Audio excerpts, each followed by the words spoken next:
नमस्कार मैत्रिणींनो, स्वागत आहे आपल्या सीताच्या स्वयंपाकमध्ये. तर मैत्रिणींनो, आज तुम्हाला फार वेगळी रेसिपी घेऊन आलेली आहे. तर मिक्सरच्या भांड्यामध्ये मी तेल ओतणार आहे आणि गव्हाचं पीठ टाकणार आहे. त्याच्यापासून रेसिपी बनवणार आहे. पहा, जबरदस्त रेसिपी आहे. नक्कीच पाहिलं तर तुम्हाला कळेल. हे मी 1 वाटी मिक्सरच्या भांड्यात मी पीठ घेतलेलं आहे गव्हाचं आणि त्याच्यात ओतणार आहे पळीवर तेल आणि यापासून रेसिपी बनवणार आहे. अगदी मस्त लागणारी, अगदी खरंच खूप छान आहे. तुम्ही पाहिला व्हिडिओ तर कळेल तुम्हाला. आणि रोज रोज बनवसान तुम्ही अशा पद्धतीच्या रेसिपी. जर तुम्हाला आवडली तर खरंच बनवून पहा एकदा. आणि बनवत पण असाल, पण ही पद्धत नसणार आहे. नक्कीच पहा व्हिडिओ संपूर्ण. अशा पद्धतीने बनवलं तर खरंच घरातली माणसं तर आवडीने खातीलच, पण वाहवाह पण होईल तुमची जर बनवली अशा पद्धतीने. तर इथे मी आता तेल घातलेलं 1 पळीभर आणि 1 वाटी गूळ घातलेला आहे.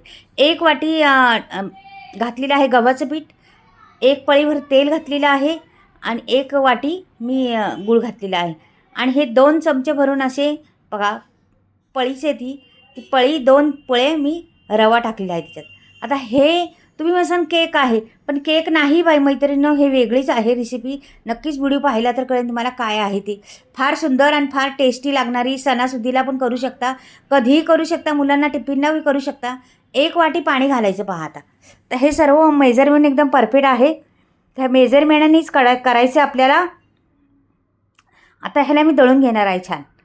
हे बा, आता मी सर्व दळून घेतलं. खूप छान मिक्स झालेलं आहे सर्व दळल्यामुळं. रवा पण आपला छान बारीक झालेला आहे आणि गूळ पण आपला वितळलेला आहे. आता हे सगळं एका भांड्यात ओतून घेणार आहे मी. हे बघा, ही कन्सिस्टन्सी आहे. अजून तुम्हाला पाणी हवी असलं तर मी घालू शकता. तर पाहूया तुम्हाला किती पाणी लागते. आपला अंदाज पाहिल्यावर कळेल तुम्हाला. तुम्हाला दाखवते पुढे कन्सिस्टन्सी कशी लागते ती दाखवणार आहे. तर पहा तुम्ही आता हे सर्व पुसून व्यवस्थित घ्यायचं. भांड्याला बिलकुल ठेवायचं नाही, वाया घालवायचं नाही बिलकुल. जिथल्या तिथं सर्व कामं करायची आपली. रेसिपी काही बायका करतात, थोडंसं ओततात का बाजूला टाकून देतात भांडं. असं नाही करायचं. व्यवस्थित पुसून हाताने घ्यायचं आणि व्यवस्थित घालायचं. तर तुमची रेसिपी वाया पण जात नाही आणि छान होती पण. इथे बघा, आता मी मीठ घातलेलं आहे चवीनुसार त्याच्यात. तर पहा काय पद्धत बनते आणखीन. इथं मी ना अगदी चिमूटभर, एकदम चिमूटभर खायचा सोडा घातलेला आहे. म्हणजे आपलं भजी पकोडे करतो ना त्यात घालतो ना तो सोडा. त्याच्यावर थोडंसं पाणी ओतायचे आपल्याला. तर उगाच 2-3 थेंब मी पाणी ओतणार आहे, का की चिमूटभरच आहे ना आपला सोडा तो. म्हणून तुम्ही जर टाकायचं तर टाकू शकता, नाही टाकायला तरी चालेल सोडा. पण वाटलं मला थोडासा टाकावं म्हणून मी टाकते. आता हे सर्व फेटून घ्यायचे. हा सोडा सर्वीकडे मिक्स झाला पाहिजे, असं छान फेटायचे. आणि मीठ पण सर्वीकडे लागलं पाहिजे आपल्या त्याला. रेसिपी तर फार उत्तम आहे. वयस्कर लोकं आणि खाऊ शकतात, किंवा म्हातारी माणसं, किंवा लहान मुलं सगळीच खाऊ शकतात ही रेसिपी. एवढी भारी लागती, खूप छान लागती. अगदी सहज सहज सोप्या पद्धतीत होतात. काय जास्त वेळ पण नाही लागत आपल्याला व्हायला ही रेसिपी. नाश्त्यासाठी तर फार उत्तम आहे. आता इथे पहा, याच्यात आपण तर घातलेलं आहे. तर याच्यात आपल्याला विलायची पण घालायची आपल्याला. तर माझ्याकडे होती तेवढी टाकलेली आहे मी पहिलीच वाटून ठेवत असते. साखर टाकून वाटली ना बरेच दिवस चालते आपली. मग पण सील बंद करून ठेवायचं डबीला कुठल्याही. आणि हे मिक्स करून घेतलं. सुगंध यायला लागलेला आहे फार विलायची टाकल्यामुळे. आणखीन गूळ आणि विलायची, तुमच्याकडे विलायची नसले तर जायफळसुद्धा टाकू शकता त्याच्यात. तर जायफळ नाही तर विलायची, दोन्हीतून एक कुठलं तरी टाकायचं. फार सुंदर लागते. सुंठ पण टाकली तरी चालतात मैत्रिणी. सुंठ पावडर असते ना ती टाकली तरी चालते. तर आता मी तेल ठेवलेलं आहे तापायला. तुम्हाला बऱ्यापैकी माहीतच पडलं असेल. हे बघा, अशा पद्धतीने त्याचे पकोडे तयार करायचे. तर त्याचं नाव पण सांगते तुम्हाला. तुम्हाला आलं असेल लक्षात नाव, पण तरी पण मी सांगते नाव. ह्याला गुलगुली म्हणतात किंवा गोड भजी म्हणतात. पण एवढी अप्रतिम लागते, जाळीदार आतून पैदा होतात आणि खूप छान चविष्ट. तर विचारू नका. हेल्दी रेसिपी म्हटलं ना तरी चालेल. तेलात तळलं तरी पण त्याला तेलकट होत नाहीत, का की आपण थोडा चिमूटभर सोडा टाकलेला आहे, जास्त नाही टाकलेला. आणि अशी गोल गरगरीत सर्व करून घ्यायची बघा छान. मैत्रिणींनो, रेसिपी माझ्या पाहण्याजोग्या असतात. तुम्ही नक्कीच पाहत राहा. कसं तुम्ही केल्या असतील काही काही वेळेस त्याच रेसिपी, पण ही पद्धत नसेल केली, ह्या पद्धतीने करून पहा एकदा. खरंच अप्रतिम आहे. खरंच ना, सीताचा स्वयंपाक कशा पद्धतीने असतो ते पण पहा तुम्ही. नवीन चॅनल आहे, नवीन चॅनलला तुम्ही लाईक करा, सबस्क्राईब करा आणि कमेंटमध्ये लिहून पण पाठवा कुठून बोलताय, काय आवडली का तुम्हाला ही गुलगुले गोड भज्याची रेसिपी. तर नक्कीच कमेंटमध्ये मला पाठवून द्या. तुमच्या रेसिपी तुमच्या कमेंटला मी प्रत्येक कमेंटला रिप्लाय करत असते. हे बघा गोल गरगरीत एकदम छान झालेली आहे. पहा मस्त अगदी लगेच खावा असं वाटतं, तोंडाला पाणी सुटते ती पाहताच. आता बरीचशी होणार, एक वाटीत किती बरीचशी होतात पहा तुम्ही, खूप होणार आहे एक वाटीत.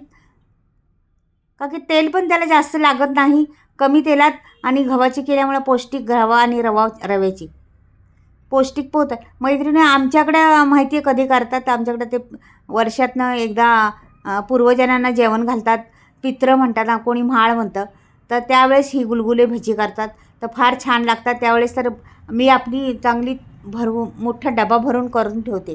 म्हणजे घरात सर्वांनाच आवडतात ही गोड भजी, तर सर्वजण आवडीने खातात प्लेट भरून ती भजी.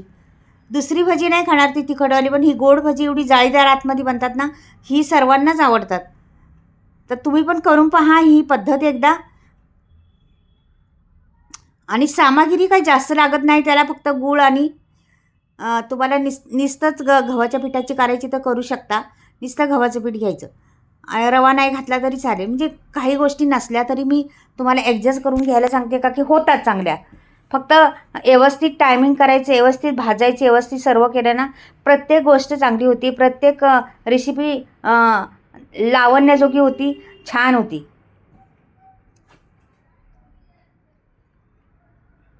हे बघा त्याला कसं शेपट सुटल्यासारखं वाटतं ना, तर ते तसंच असतात त्या सोडताना थोडंसं खेचलं जातं ना गव्हाचं पीठ, त्याच्यामुळे तसं होतं. पण तेच छान दिसतं, तोच डिझाईन छान वाटते, म्हणून मी काही करत नाही, त्याला तसेच ठेवते. आपण कसं बलून फुगवला तर त्या पद्धतीने होतो, तसे होतात. बलून भजी म्हटलं तरी चालेल त्याला.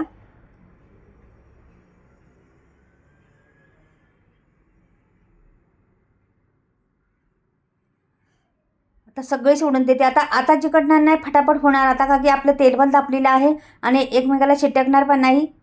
तर मी प्रत्येक पर तेल जेवढं मोकळं असेल तेवढ्या जागी मी सोडत असते पहा. म्हणजे भरपूर एका वेळेस भरपूर निघणार ही. आणि ह्याला जास्त शेकायला पण वेळ लागत नाही, लगेच जाळी पकडती फुलून येतात ती वरती.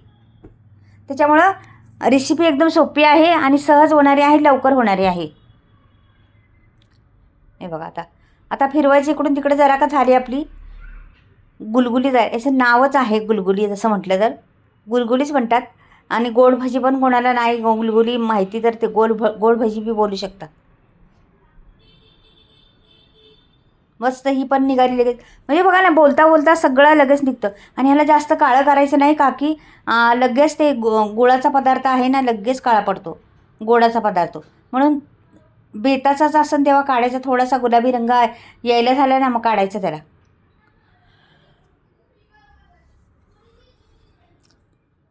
हे बघा आपली झालेली आहेत, भरपूर काही झालेली आहेत. हे बघा किती सुंदर दिसतात, वाटतात का नाही आता पटकन तोंडात टाकावं म्हणून. आणि खोलून पण दाखवते तुम्हाला, एक प्लेट तुम्हाला दाखवणार आहे, एक पकोडा मस्त असा तुम्हाला जाळीदार कसा बनतोय ते पण दाखवणार आहे. तर पहा तुम्ही, हे पहा जाळी, पहा जाळी किती जाळी वालेली आतून, नुसते होल होल आहेत का नाही सगळीकडे. तर ही अशी रेसिपीमध्ये मैत्रिणींना आवडलं तर नक्कीच घ्या. आणि नवीन असाल तर लाईक करा, चॅनलला सबस्क्राईब करा. नवीन चॅनल आहे, तुमच्या गरज आहे तुमची सपोर्टची मला, तर नक्कीच व्हिडिओ पाहत जा. मैत्रिणींना, शेतकरीदार नातेवाईकांना सर्वांना शेअर करा आणि हा चॅनल लवकर ग्रोथ करा. तर हटके रेसिपी असतात. आता तुम्हाला मसाल्याविषयी सांगते. मसाला माझा स्टॉक नवीन आलेला आहे, तुम्हाला घ्यायचा असला तर स्क्रीनवर नंबर देणार आहे, त्या नंबरवर तुम्ही कॉन्टॅक्ट करू शकता. आणि मसाला घरपोच तुम्हाला फ्री डिलिव्हरी आहे. मसाला सगळा बिना केमिकलचा आहे, चुलीवर भाजलेला, डंकावर कुटलेला, खमंग लागणारा मसाला आहे, वर्षभर टिकणारा आहे. कधीही घ्या, कधीही काय करा. आणि ही माझी गुलगुली आवडली तर कमेंटमध्ये लिहून पण पाठवा. चला बाय, परत भेटूया काहीतरी वेगळं.